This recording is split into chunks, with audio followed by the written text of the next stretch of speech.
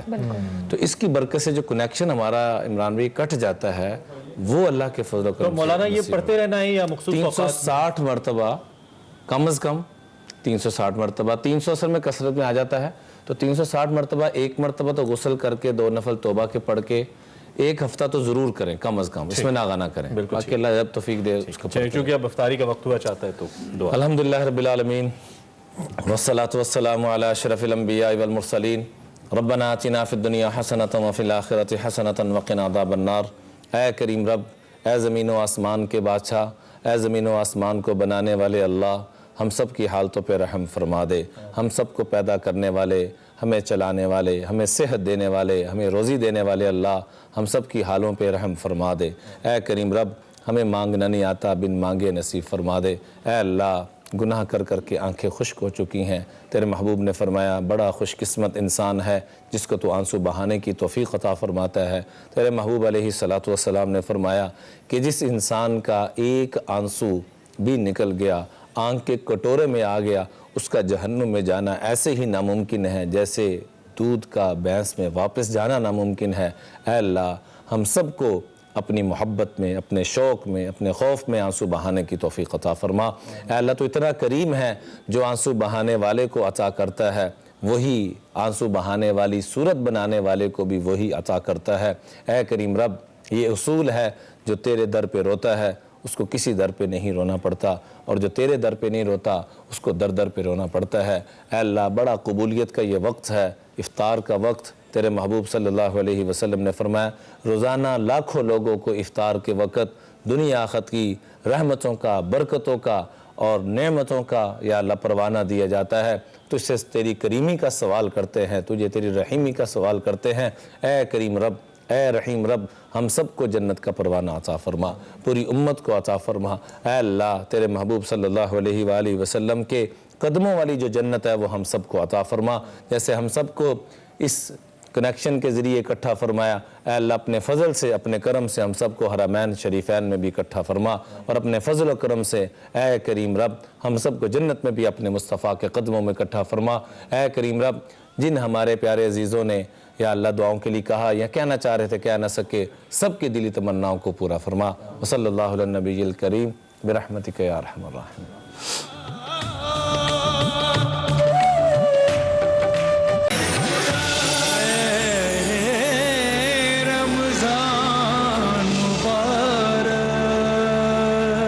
Expressive خیر رمضان transmission میں آپ کو خوش آمدید. سلسلہ خیر رمضان کا ہے تو ایک بار پھر ہم بڑھتے ہیں. مولانا حافظ طاہر اشرفی صاحب روزانہ کی بنیاد پہ ایک موضوع پہ اظہار خیال فرماتے ہیں. سو آج دیکھتے ہیں کہ آج ہمارے لیے وہ کیا لے کر آئے ہیں. تو چلتے ہیں حافظ طاہر اشرفی صاحب کی جانب.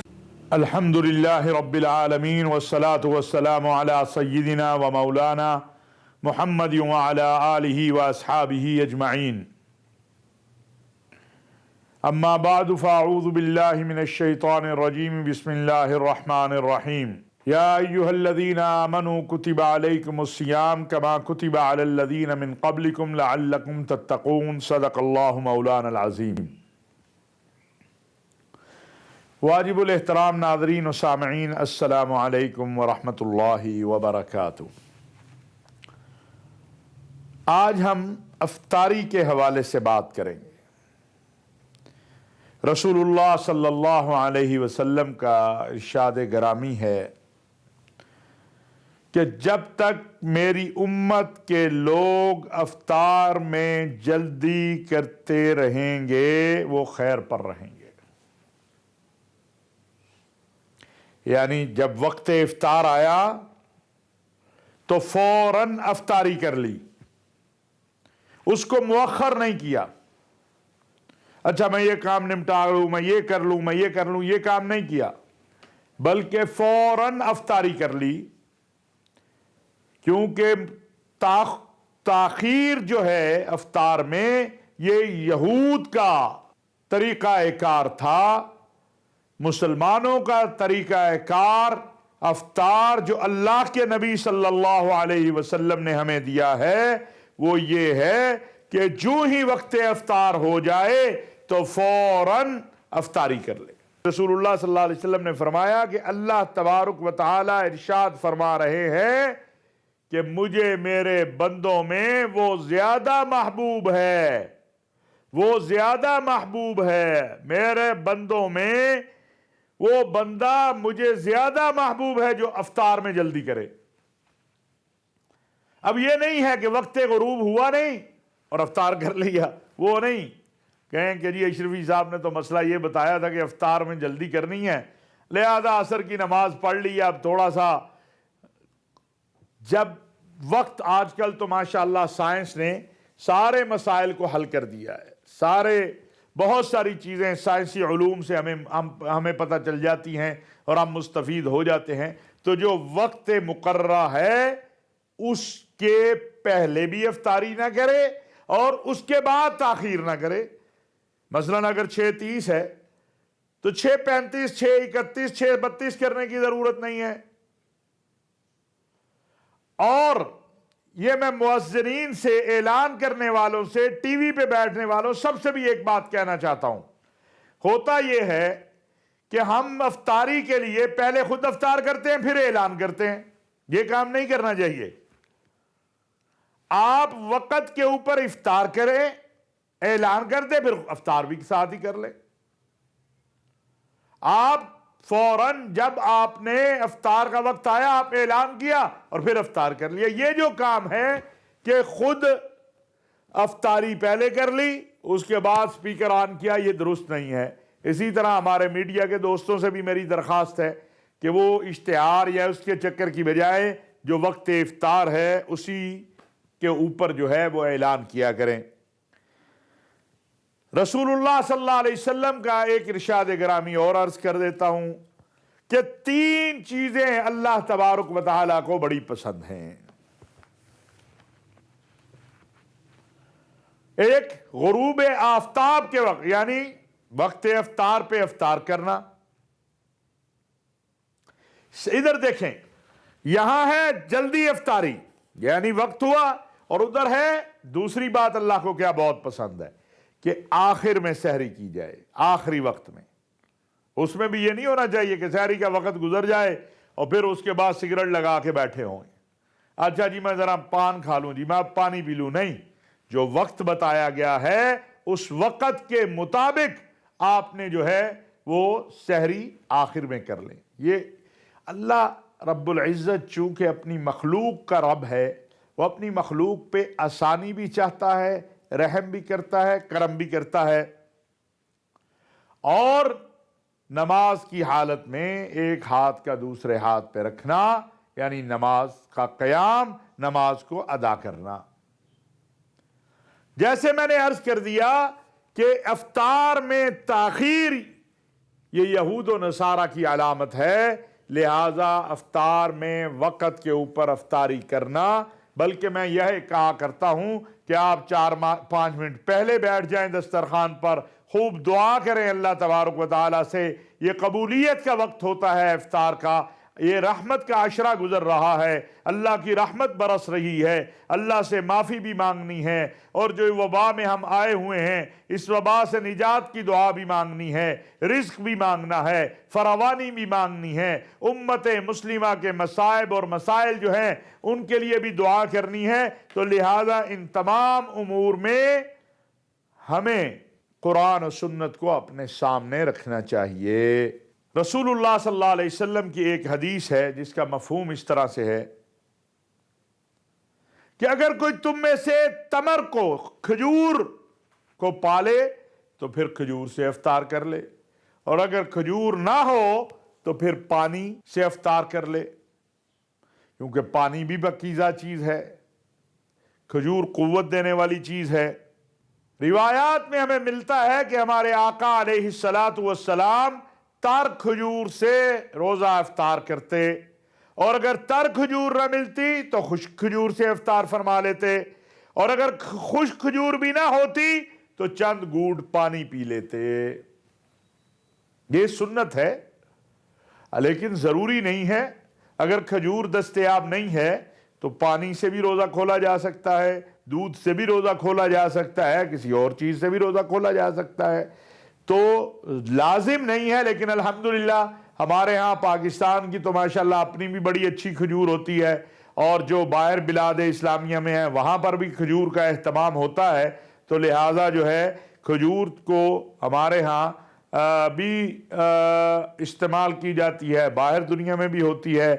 تو یہ میری گزارش ہے، اور آخری گزارش یہ ہے کہ رمضان المبارک کے ان ایام کو ہم قیمتی جانیں، اپنی استطاعت کے مطابق اپنے ارد گرد کا خیال رکھیں، اپنے پڑوسیوں کا، رشتہ داروں کا، ملازمین اپنے مالکان کا خیال رکھیں، اور زیادہ سے زیادہ جو ہے ہم اجر لینے والے بنیں، نہ کہ ان مقدس مطہر اور قیمتی ایام کو ضائع کرنے والے بنیں۔ وما علینا الا البلاغ المبین۔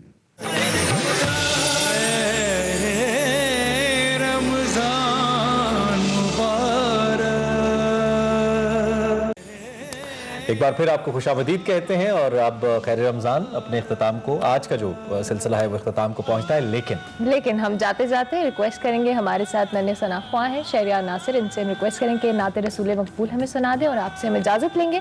آپ سے ہماری ملاقات ہوگی اب انشاءاللہ کل۔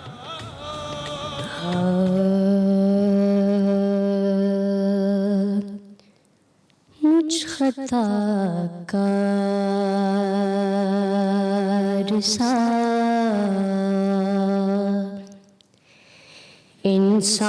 انسان مدینے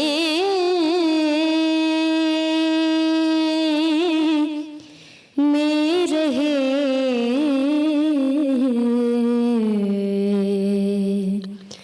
بن کے سرکار کا مہمان مدینے میں رہے،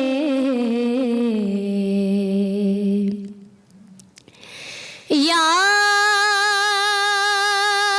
آتی ہے مجھے